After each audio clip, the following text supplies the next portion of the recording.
ಹತ್ತಿರ ಬರ್ತಾ ಇದ್ದಂತೆ ಎಲ್ಲಾ ಪಕ್ಷಗಳು ತಯಾರಿಯನ್ನ ಮಾಡಿಕೊಳ್ತಾ ಇದ್ರೆ, ಮತ್ತೊಂದು ಕಡೆ ರಾಜ್ಯ ಲೋಕಸಭಾ ಚುನಾವಣಾ ಸಂಭಾರವು ರಂಗೇರ್ತಾ ಇದೆ. ಈಗಾಗಲೇ ಮೈತ್ರಿ ಮನೆಯಲ್ಲಿ ಒಗ್ಗಟ್ಟು ಬಿಕ್ಕಟ್ಟು ಲೆಕ್ಕಾಚಾರಗಳು ಕೂಡ ಅಷ್ಟೇ ಜೋರಾಗಿ ಸಾಗ್ತಾ ಇದೆ. ಯಾವ ರೀತಿಯಾಗಿ ಈಗಾಗಲೇ ಒಗ್ಗಟ್ಟಿನ ಮಂತ್ರವನ್ನ ಜಪಿಸಲಾಗ್ತಾ ಇದೆ, ಜೊತೆಗೆ ಬಿಕ್ಕಟ್ಟಿನ ಸಮರ ಯಾವ ರೀತಿಯಾಗಿದೆ, ಎಲ್ಲರೂ ಕೂಡ ಒಂದಾಗಿ ಈಗಾಗಲೇ ನಾಮಪತ್ರವನ್ನ ಸಲ್ಲಿಸುವಂತಹ ಸಂದರ್ಭದಲ್ಲಿ ಅಲ್ಲಿ ಇದ್ದಿದ್ದನ್ನು ಕೂಡ ನಾವು ಗಮನಿಸಬಹುದು. ಹಾಗಾಗಿ ನಾಮಪತ್ರ ಸಲ್ಲಿಕೆಗೆ ಇವತ್ತು ಕೊನೆ ದಿನ ಆಗಿರುವ ಹಿನ್ನೆಲೆಯಲ್ಲಿ ನಾಮಿನೇಷನ್ ಭರಾಟೆ ಕೂಡ ಅಷ್ಟೇ ಜೋರಾಗಿತ್ತು.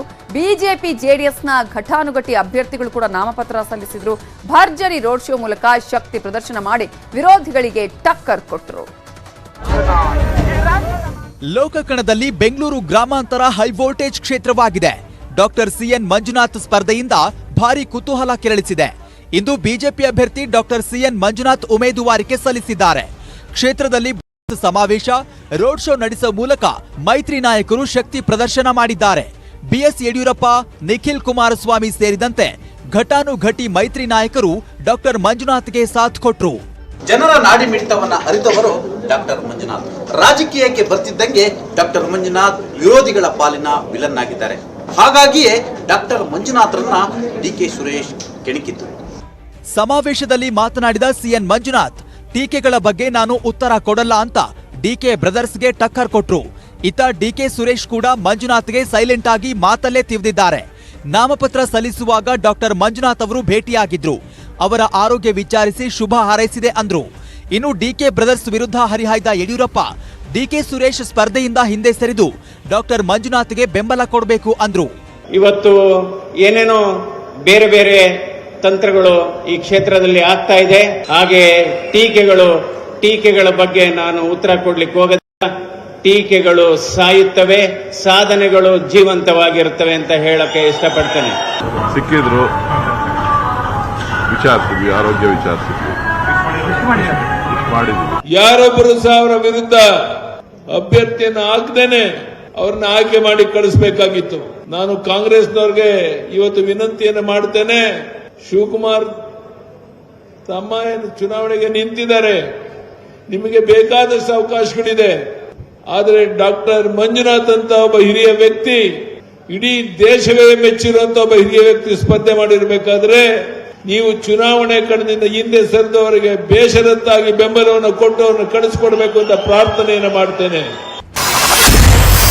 ಸ್ವಾಭಿಮಾನಿ ನೆಲದಲ್ಲಿ ದಳಪತಿಗಳ ರಣಾರ್ಭಟ. ಮತ್ತೆ ಭದ್ರಕೋಟೆ ವಶಕ್ಕೆ ಎಚ್ಡಿಕೆ ನಾಮಿನೇಷನ್.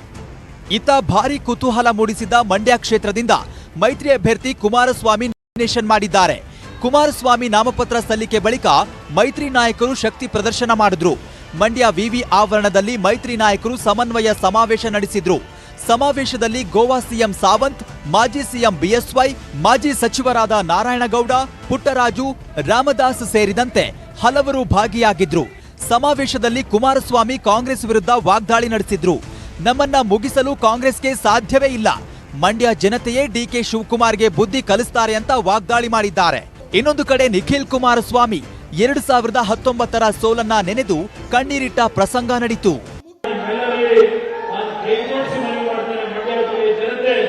ಈ ಒಂದು ಚುನಾವಣೆ ನಿಮ್ಮ ಕುಟುಂಬದ ಮಗ ನಿಂತಿದ್ದಾನೆ ಅಂತಕ್ಕಂಥ ಭಾವನೆಯಿಂದ ನಮ್ಮ ಆಶೀರ್ವಾದವನ್ನು ಮಾಡಿ ನಾನು ನಿಮ್ಮ ಋಣವನ್ನು ಪ್ರಾಮಾಣಿಕವಾಗಿ ತೀರಿಸತಕ್ಕಂಥದ್ದಲ್ಲಿ ಪ್ರಾಮಾಣಿಕವಾಗಿ ನನ್ನ ಕರ್ತವ್ಯವನ್ನು ನಿರ್ವಹಿಸಿದ್ದೇನೆ.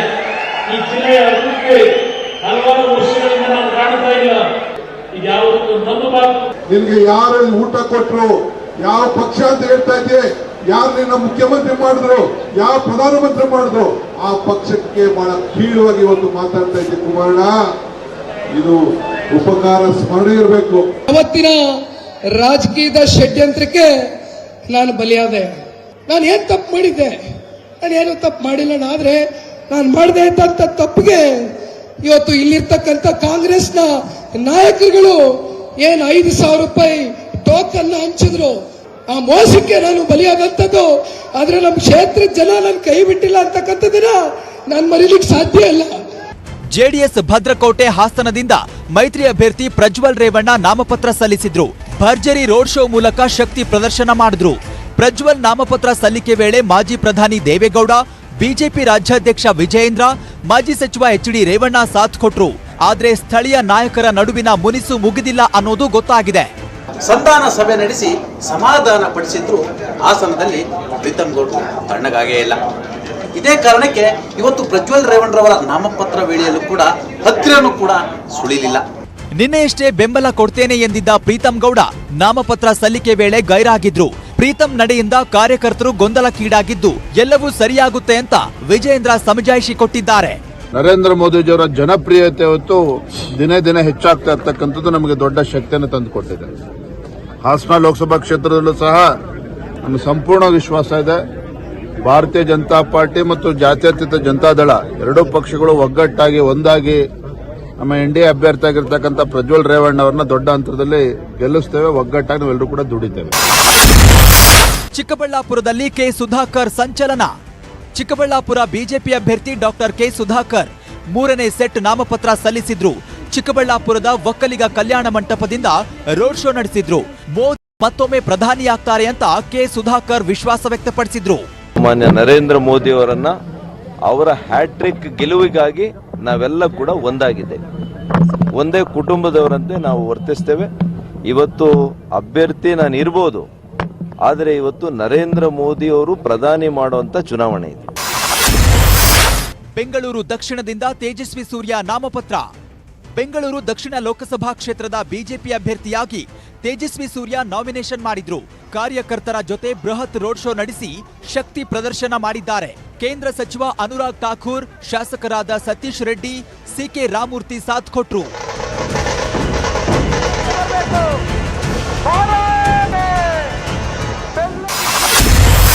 ಕೋಲಾರದಿಂದ ಮಲ್ಲೇಶ್ ಬಾಬು ನಾಮಿನೇಷನ್. ಕೋಲಾರದಲ್ಲಿ ಬಿಜೆಪಿ ಜೆಡಿಎಸ್ ಮೈತ್ರಿ ಅಭ್ಯರ್ಥಿಯಾಗಿ ಮಲ್ಲೇಶ್ ಬಾಬು ನಾಮಪತ್ರ ಸಲ್ಲಿಸಿದ್ರು. ಬಂಗಾರಪೇಟೆ ಸರ್ಕಲ್ನಿಂದ ತೆರೆದ ವಾಹನದಲ್ಲಿ ಮೆರವಣಿಗೆ ಮಾಡಿ ಶಕ್ತಿ ಪ್ರದರ್ಶನ ಮಾಡಿದ್ರು. ಸಂಸದ ಮುನಿಸ್ವಾಮಿ, ನಾಯಕರಾದ ವರ್ತೂರು ಪ್ರಕಾಶ್ ಸೇರಿದಂತೆ ಅನೇಕರು ಭಾಗಿಯಾಗಿದ್ರು. ಇದೇ ವೇಳೆ ಜಿಟಿ ದೇವೇಗೌಡ ಸಿಎಂ ಸಿದ್ದರಾಮಯ್ಯ ವಿರುದ್ಧ ವಾಗ್ದಾಳಿ ಮಾಡಿದ್ರು. ಸಿದ್ದರಾಮಯ್ಯನವರು ಭಾರತೀಯ ಜನತಾ ಪಕ್ಷ ಗೆದ್ದು ಅವ್ರು ಸೋತ್ರೆ ಅವರೇ ರಾಜೀನಾಮೆ ಕೊಡ್ತಾರಾ ಅಂತಕ್ಕಂಥದ್ದನ್ನು ಕೂಡ ಜನ ನಿರೀಕ್ಷೆ ಮಾಡ್ತಾರೆ. ದಕ್ಷಿಣ ಕನ್ನಡದಿಂದ ಬಿಜೆಪಿ ಅಭ್ಯರ್ಥಿ ಕ್ಯಾಪ್ಟನ್ ಬ್ರಿಜೇಶ್ ಚೌಟ ನಾಮಪತ್ರ ಸಲ್ಲಿಸಿದ್ದಾರೆ. ಬೆಳಗ್ಗೆಯಿಂದ ಮಂಗಳೂರಿನ ಪ್ರಮುಖ ದೇವಾಲಯಗಳಿಗೆ ಭೇಟಿ ನೀಡಿ ವಿಶೇಷ ಪೂಜೆ ಸಲ್ಲಿಸಿದ್ದಾರೆ. ಆ ಬಳಿಕ ಮಂಗಳೂರಿನ ಪ್ರಮುಖ ಬೀದಿಗಳಲ್ಲಿ ರೋಡ್ ಶೋ ಮೂಲಕ ತೆರಳಿ ಜಿಲ್ಲಾಧಿಕಾರಿ ಕಚೇರಿಯಲ್ಲಿ ನಾಮಪತ್ರ ಸಲ್ಲಿಸಿದ್ರು. ಸಂಸದ ನಳಿನ್ ಕುಮಾರ್ ಕಟೀಲ್, ಮಾಜಿ ಸಚಿವ ಸುನೀಲ್ ಕುಮಾರ್, ಸಿಟಿ ರವಿ ಸೇರಿದಂತೆ ಅನೇಕರು ಸಾಥ್ ಕೊಟ್ರು. ಮೊದಲ ಹಂತದ ನಾಮಿನೇಷನ್ ಪ್ರಕ್ರಿಯೆ ಮುಗಿದಿದೆ. ಬಿಜೆಪಿಯಲ್ಲಿ ಭಿನ್ನಮತ ತಣ್ಣಗಾಗಿದ್ರು ಕೂಡ ಅಲ್ಲಲ್ಲಿ ಹೊಗೆ ಆಡ್ತಿದೆ. ಕೂಡಲೇ ಕಿಡಿ ಆರಿಸಿದ್ರೆ ಒಳ್ಳೇದು. ಇಲ್ಲಾಂದ್ರೆ ಬಿಜೆಪಿಯ 25+ ಟಾರ್ಗೆಟ್ನ ಕನಸಿಗೆ ಒಳ್ಳಿಟ್ಟಂತಾಗುತ್ತೆ ಅಷ್ಟೇ. ಒಟ್ಟಾರೆ ಮೈತ್ರಿ ರಣಕಲ್ಲಿಗಳು ನಾಮಪತ್ರ ಸಲ್ಲಿಸಿ ಅಖಾಡಕ್ಕೆ ಅಧಿಕೃತವಾಗಿ ಇಳಿದಿದ್ದಾರೆ. ಇನ್ಮುಂದೆ ಎಲ್ಲಾ ಕ್ಷೇತ್ರಗಳು ಬಿರುಸಿನ ಪ್ರಚಾರ, ವಾಕ್ಸಮರ ಜೋರಾಗೋದಂತೂ ದಿಟ. ನ್ಯೂಸ್ 18 ಕನ್ನಡ, ಬೆಂಗಳೂರು. ಕಾಂಗ್ರೆಸ್ನಿಂದಲೂ ನಾಮಪತ್ರ ಸಲ್ಲಿಕೆ ಭರಾಟೆ ಜೋರಾಗಿತ್ತು. ಬಿಜೆಪಿ ಜೆಡಿಎಸ್ ಮೈತ್ರಿ ಅಭ್ಯರ್ಥಿಗಳಿಗೆ ಟಕ್ಕರ್ ಕೊಡೋಕೆ ಭರ್ಜರಿ ರೋಡ್ ಶೋ, ಸಮಾವೇಶಗಳನ್ನು ನಡೆಸಿದ್ರು. ಅವೆಲ್ಲದರ ಬಗ್ಗೆನೂ ತೋರಿಸ್ತೀವಿ. ಜೊತೆಗೆ ಎದುರಾಳಿಗಳ ಆಸ್ತಿ ಲೆಕ್ಕ ಎಷ್ಟು ಅಂತಾನೂ ನೋಡೋಣ.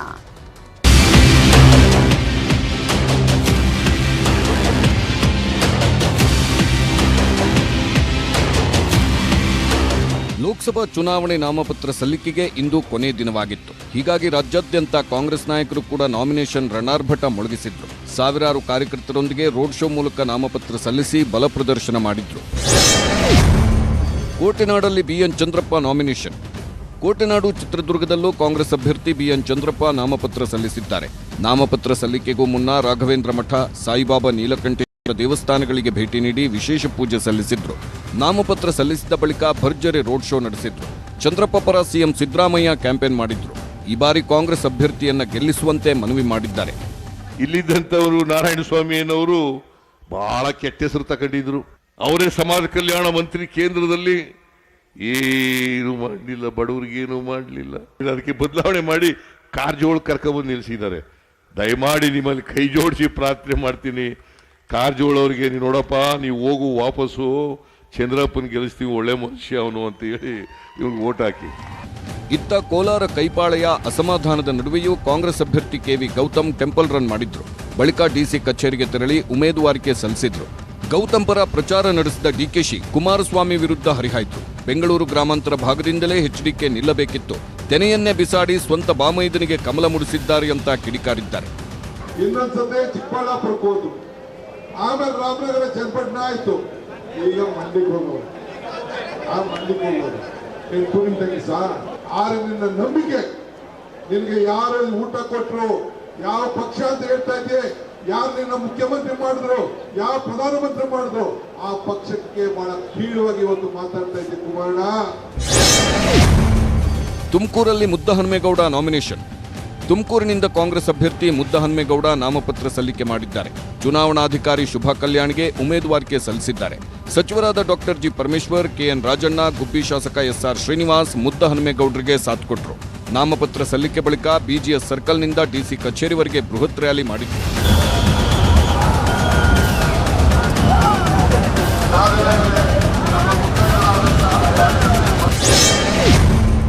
ಬೆಂಗಳೂರು ಗ್ರಾಮಾಂತರದಿಂದ ಡಿಕೆ ಸುರೇಶ್ ಎರಡನೇ ಸಲ ನಾಮಪತ್ರ. ಸಿಎನ್ ಮಂಜುನಾಥ್ ಸ್ಪರ್ಧೆಯಿಂದ ಡಿಕೆ ಸುರೇಶ್ಗೆ ಈ ಬಾರಿ ಟಫ್ ಕಾಂಪಿಟಿಷನ್ ಇದೆ. ಬಂಡೆ ಒಡೆಯಲು ಸಿದ್ಧವಾಗಿರೋ ಬಿಜೆಪಿ ನಾನಾ ರಣತಂತ್ರ ರೂಪಿಸುತ್ತಿದೆ. ರಾಮನಗರ ಕ್ಷೇತ್ರದಲ್ಲಿ ಕಾಂಗ್ರೆಸ್ ಅಭ್ಯರ್ಥಿಯಾಗಿ ಎರಡನೇ ಸೆಟ್ ನಾಮಪತ್ರ ಸಲ್ಲಿಸಿದ್ದಾರೆ. ನಾಮಪತ್ರ ಸಲ್ಲಿಸಲು ಆಗಮಿಸಿದ ವೇಳೆ ಬಿಜೆಪಿ ಕಾಂಗ್ರೆಸ್ ಮುಖಂಡರು ಮುಖಾಮುಖಿಯಾದರು. ಡಿಕೆ ಸುರೇಶ್ಗೆ ಶೇಕ್ ಹ್ಯಾಂಡ್ ಮಾಡಿದ ಮಾಜಿ ಸಚಿವ ಮುನಿರತ್ನ ಉಭಯ ಕುಶಲೋಪರಿ ವಿಚಾರಿಸಿದ್ರು. ನಾಮಪತ್ರ ಸಲ್ಲಿಕೆ ಬಳಿಕ ಮಾತನಾಡಿದ ಡಿಕೆ ಸುರೇಶ್ ಅಮಿತ್ ಶಾ ವಿರುದ್ಧ ಆಕ್ರೋಶ ಹೊರಹಾಕಿದ್ರು. ಅವರಿಗೆ ಕನ್ನಡಿಗರ ನಾಡಿಮಿಡಿತ ಗೊತ್ತಿಲ್ಲ, ಈಗ ಕನ್ನಡಿಗರ ನಾಡಿಮಿಡಿತ ಬದಲಾಗಿದೆ ಅಂತ ಕೌಂಟರ್ ಅಟ್ಯಾಕ್ ಮಾಡಿದ್ದಾರೆ. ಕರ್ನಾಟಕದ ಕನ್ನಡಿಗರ ನಾಡಿಮಿಡಿತ ಅವರಿಗೆ ಗೊತ್ತಿಲ್ಲ, ಅದಕ್ಕಾಗಿ ಹಂಗೆ ಹೇಳಿದ್ದಾರೆ. ಕರ್ನಾಟಕದ ಕನ್ನಡಿಗರ ನಾಡಿಮಿಡಿತ ಬೇರೆ ಆಗಿದೆ ಅನ್ನೋದು ಅವರಿನ್ನ ಅರ್ಥ ಮಾಡ್ಕೋಬೇಕು. ಕೋಲಾರದಲ್ಲಿ ಕೆವಿ ಗೌತಮ್ ನಾಮಪತ್ರ. ಡಿಕೆಶಿ ಭರ್ಜರಿ ಕ್ಯಾಂಪೇನ್, ಎಚ್ಡಿಕೆಗೆ ಟಕ್ಕರ್. ಉತ್ತರ ಕನ್ನಡದಲ್ಲಿ ಅಂಜಲಿ ನಿಂಬಾಳ್ಕರ್ ರಣತಂತ್ರ. ಉತ್ತರ ಕನ್ನಡ ಲೋಕಸಭಾ ಕ್ಷೇತ್ರದ ಕಾಂಗ್ರೆಸ್ ಅಭ್ಯರ್ಥಿ ಅಂಜಲಿ ನಿಂಬಾಳ್ಕರ್ ರಾಮಚಂದ್ರಾಪುರ ಮಠದ ಶ್ರೀ ರಾಘವೇಶ್ವರ ಸ್ವಾಮೀಜಿ ಭೇಟಿಯಾಗಿ ಆಶೀರ್ವಾದ ಪಡೆದಿದ್ದಾರೆ.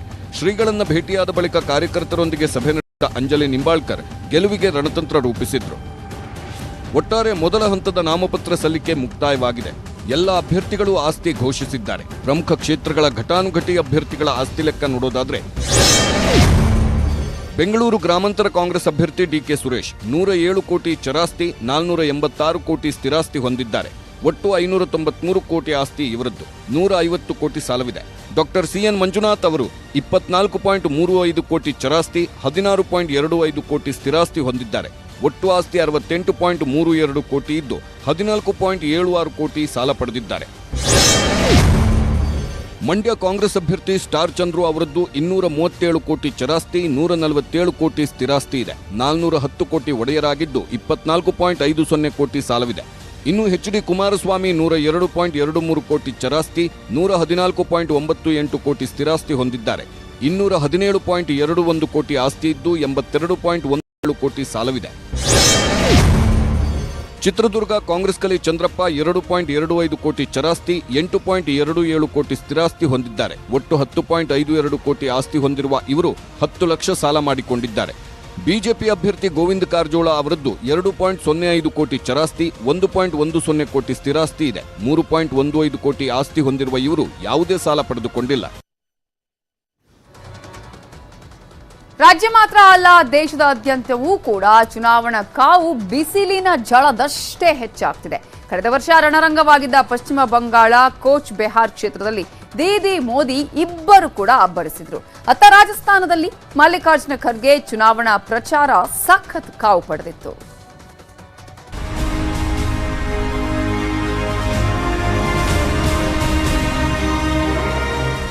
ಇವತ್ತು ಪಶ್ಚಿಮ ಬಂಗಾಳದ ಕೂಚ್ ಬಿಹಾರ್ ಕ್ಷೇತ್ರ ಅಕ್ಷರಶಃ ರಾಜಕೀಯ ರಣಾಂಗಣಕ್ಕೆ ಸಾಕ್ಷಿಯಾಗಿತ್ತು.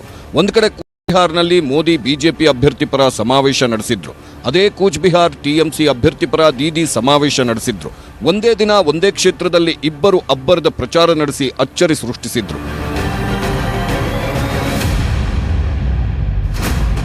ಮಮತಾ ಬ್ಯಾನರ್ಜಿ ಬಂಗಾಳಿ ಭಾಷೆಯಲ್ಲೇ ಮೋದಿ ಸರ್ಕಾರವನ್ನ ನಿಂದಿಸಿದ್ರು. ಮೋದಿ ಹಿಂದಿಯಲ್ಲಿ ದೀದಿ ಸರ್ಕಾರದ ಮೇಲೆ ಮಾತಿನ ಸವಾರಿ ಮಾಡಿದ್ರು. आज मैं सबसे पहले बंगाल की मुख्यमंत्री ममता दीदी का आभार व्यक्त करना चाहता हूं. 2019 में मैं इसी मैदान में सभा करने आया था, तो उन्होंने एक बड़ा मंच बीच में बना करके मैदान को बहुत छोटा कर दिया था ताकि लोग मोदी को सुन न सके। और मैंने उस दिन कहा था कि दीदी आपने अच्छा नहीं किया, अब जनता आपको जवाब देगी, और आपने जवाब दे दिया।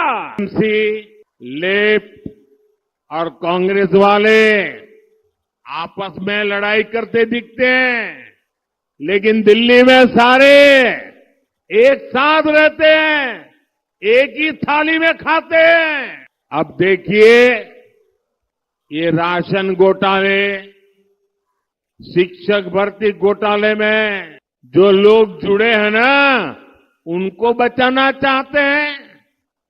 आपने भी देखा है कि टीएमसी के मंत्रियों के घर से नोटों के ढेर निकले हैं। ये सब मिलकर इन लोगों को बचाना चाहते हैं। ಇಷ್ಟಕ್ಕೆ ಸುಮ್ಮನಾಗಲಿಲ್ಲ ಮೋದಿ. ಸಂದೇಶ್ ಖಾಲಿ ಗಲಾಟೆ ವಿಷಯವನ್ನ ತೆಗೆದು ದೀದಿ ಸರ್ಕಾರಕ್ಕೂ ಚಾಲೆಂಜ್ ಹಾಕಿದ್ರು. संदेश खाली की महिलाओं के साथ जो हुआ वो टीएमसी के अत्याचार की पराकाष्ठा थी। अब बीजेपी ने संकल्प लिया है कि वो संदेश खाली के दोषियों को सजा दिलवा कर ही रहेगा। उन्हें जिंदगी जेल में ही काटनी पड़ेगी। ಇನ್ನು ರಾಜಸ್ಥಾನದಲ್ಲಿ ಮಲ್ಲಿಕಾರ್ಜುನ್ ಖರ್ಗೆ ಚುನಾವಣಾ ರ್ಯಾಲಿ ನಡೆಸಿದ್ರು. ಮಾತಿನುದ್ದಕ್ಕೂ ಮೋದಿ ಸರ್ಕಾರದ ಮೇಲೆ ವಾಗ್ದಾಳಿ ಮಾಡ್ತಾ ಖರ್ಗೆ ಕಾಂಗ್ರೆಸ್ ಗ್ಯಾರಂಟಿಗಳನ್ನ ಜನರ ಮುಂದಿಟ್ರು. मोदी सबको डरा रहे और उनके वो हमेशा भ्रष्टाचार को मैं निकाल दूंगा, भ्रष्टाचारियों को खत्म कर दूंगा। अरे भाई, बहुत से कांग्रेस पार्टी के लोग जिनके ऊपर धब्बा लगा था, आपने धब्बा लगाकर बोला कि ये लोग भ्रष्ट है। भ्रष्टाचारी को लेकर आप हुकूमत करते हो और दूसरों को भ्रष्टाचार बोलते हो। यह शाह के पास एक बहुत बड़ी मशीन है, वो वॉशिंग मशीन बहुत बड़ी है। ಇದಿಷ್ಟು ಇವತ್ತು ರಾಷ್ಟ್ರ ಮಟ್ಟದಲ್ಲಿ ನಡೆದ ಲೋಕಸಭೆ ರಣಕಹಳಿಯ ಪ್ರಮುಖ ಪ್ರಚಾರದ ಸುದ್ದಿಗಳು. Bureau report, news 18. ಚುನಾವಣೆ ಬಂತು ಅಂತ ಹೇಳಿದ್ರೆ ಸಾಕು, ಕೆಲ ರಾಜಕಾರಣಿಗಳ ನಾಲಗೆ ಮೇಲಿನ ಹಿಡಿತವೇ ಹೋಗ್ಬಿಡತ್ತೆ ಅನ್ಸುತ್ತೆ. ಪ್ರತಿ ವರ್ಷದಂತೆ ಈ ವರ್ಷವೂ ನಟಿ ಕಂ ರಾಜಕಾರಣಿ ಹೇಮಾ ಮಾಲಿನಿ ಸೌಂದರ್ಯದ ವಿಚಾರದಲ್ಲಿ ಕೀಳು ಮಾತು ರಾಜಕೀಯ ನಾಯಕರ ಬಾಯಲ್ಲಿ ಅನುಸರಿಸಿದೆ. ಇದು ವಿರೋಧಿ ಪಡೆಗಳಿಗೆ ರಾಜಕೀಯ ಅಸ್ತ್ರವಾಗಿದೆ.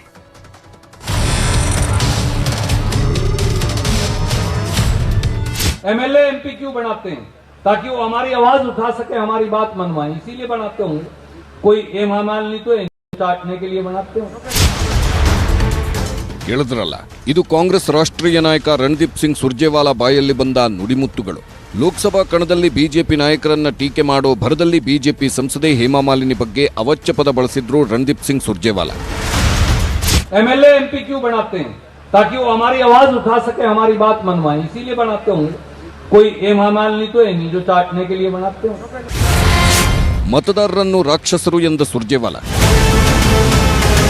ಹರಿಯಾಣದ ಕೈತಾಲ್ನಲ್ಲಿ ವಿಪಕ್ಷಗಳ ಮೈತ್ರಿಕೂಟದ ಅಭ್ಯರ್ಥಿ ಪರ ಭರ್ಜರಿ ಕ್ಯಾಂಪೇನ್ ನಡೆಸ್ತಾ ಇದ್ರು. ಈ ವೇಳೆ ಹೇಮಾ ಮಾಲಿನಿ ಕುರಿತು ನೀಡಿದ್ದ ಈ ಹೇಳಿಕೆ ರಾಷ್ಟ್ರಮಟ್ಟದಲ್ಲಿ ಭಾರೀ ಕಿಡಿ ಹೊತ್ತಿಸಿದೆ. ಈ ಎಡವಟ್ಟು ಬೆನ್ನಲ್ಲೇ ಬಿಜೆಪಿಯನ್ನ ಬೆಂಬಲಿಸುವ ಪ್ರತಿಯೊಬ್ಬರೂ ಕೂಡ ರಾಕ್ಷಸರಿದ್ದಂತೆ ಅಂತ ಸುರ್ಜೇವಾಲಾ ವಿವಾದದ ಕಿಚ್ಚು ಹಚ್ಚಿದ್ರು. राक्षस हो तुम लोग।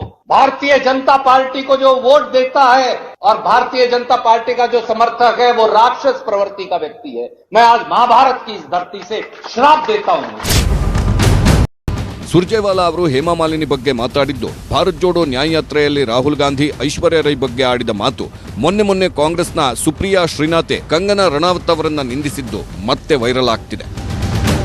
आपने राम मंदिर का फंक्शन देखा, उसमें आपने एक ओबीसी चेहरा देखा, उसमें अमिताभ बच्चन थे, ऐश्वर्या राय थी।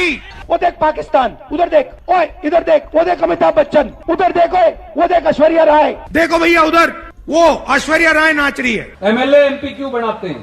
ताकि वो हमारी आवाज उठा सके, हमारी बात मनवाए, इसीलिए बनाते होंगे। कोई हेमामालिनी तो है नहीं जो चाटने के लिए बनाते हो। ಇಷ್ಟೆಲ್ಲ ಕೇಳಿದ್ಮೇಲೆ ಬಿಜೆಪಿಯವರು ಬಿಡ್ತಾರೆ? ನೋಡಿ ನೋಡಿ, ಕಾಂಗ್ರೆಸ್ ನಾಯಕರು ಮಹಿಳೆಯರ ಬಗ್ಗೆ ಹೇಗೆ ಮಾತಾಡ್ತಾರೆ ಅಂತ ವಿಡಿಯೋಗಳನ್ನ ವೈರಲ್ ಮಾಡುತ್ತಿದ್ದಾರೆ. ಜೊತೆಗೆ ವಾಗ್ದಾಳಿನೂ ಶುರು ಮಾಡಿದ್ದಾರೆ.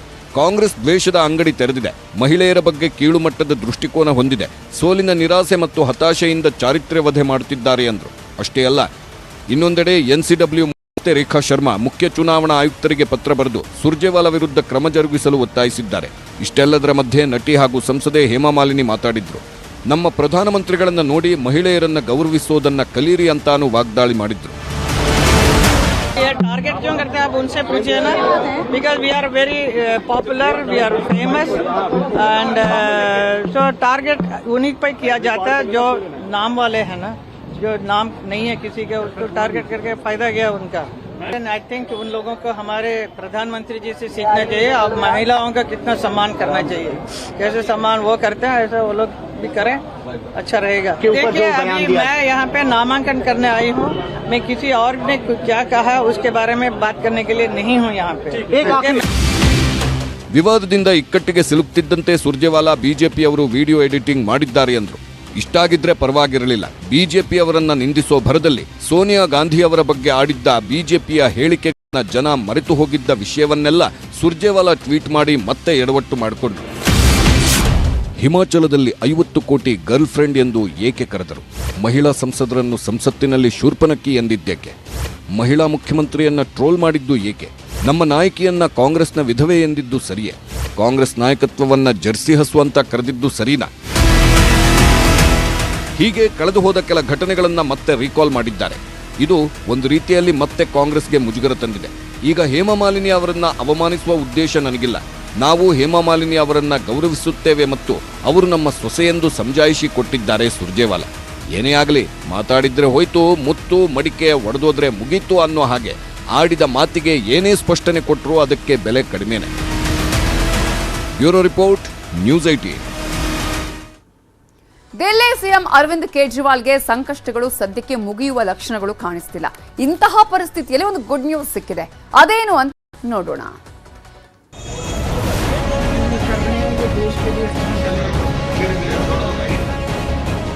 ಎಲೆಕ್ಷನ್ ಹೊಸ್ತಿಲಲ್ಲೇ ಅಬಕಾರಿ ಹಗರಣದಲ್ಲಿ ದೆಹಲಿ ಸಿಎಂ ಅರವಿಂದ್ ಕೇಜ್ರಿವಾಲ್ ಏಪ್ರಿಲ್ 15ರವರೆಗೆ ನ್ಯಾಯಾಂಗ ಬಂಧನದಲ್ಲಿದ್ದಾರೆ. ಆದರೆ ಕೇಜ್ರಿವಾಲ್ ಅವರನ್ನ ದೆಹಲಿ ಸಿಎಂ ಹುದ್ದೆಯಿಂದ ವಜಾಗೊಳಿಸಿ ಅಂತ ಸಾರ್ವಜನಿಕ ಹಿತಾಸಕ್ತಿ ಅರ್ಜಿ ದೆಹಲಿ ಹೈಕೋರ್ಟ್ಗೆ ಬಂದಿತ್ತು. ಇವತ್ತು ವಿಚಾರಣೆಯೂ ನಡೆಸಿದಂತಹ ಕೋರ್ಟ್ ಆಗಲ್ಲ ಅಂತ ಹೇಳಿದೆ.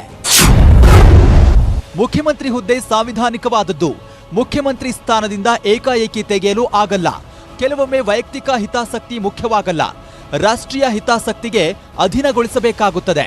ಈ ವಿಷಯದಲ್ಲಿ ನ್ಯಾಯಾಂಗ ಹಸ್ತಕ್ಷೇಪ ಮಾಡುವಂತಿಲ್ಲ. ಸರ್ಕಾರ ಕೆಲಸ ಮಾಡ್ತಿಲ್ಲ ಎಂದು ಹೇಗೆ ಹೇಳುವುದು? ದೆಹಲಿ ರಾಜ್ಯಪಾಲರಿಗೆ ನಿರ್ಧಾರ ತೆಗೆದುಕೊಳ್ಳುವ ಸಾಮರ್ಥ್ಯವಿದೆ. ಸದ್ಯಕ್ಕೆ ಜೈಲಿನಿಂದಲೇ ಕೇಜ್ರಿವಾಲ್ ಅಧಿಕಾರ ನಡೆಸಬಹುದು. ವಾರದಲ್ಲಿ 5 ದಿನ ಸರ್ಕಾರಿ ಸಭೆ ನಡೆಸಲು ಅವಕಾಶವಿದೆ. ಹೀಗೆ ದೆಹಲಿ ಹೈಕೋರ್ಟ್ ಕೇಜ್ರಿವಾಲ್ ಮುಖ್ಯಮಂತ್ರಿ ಹುದ್ದೆ ವಿಷಯದಲ್ಲಿ ಇವತ್ತು ಆದೇಶ ನೀಡಿದೆ.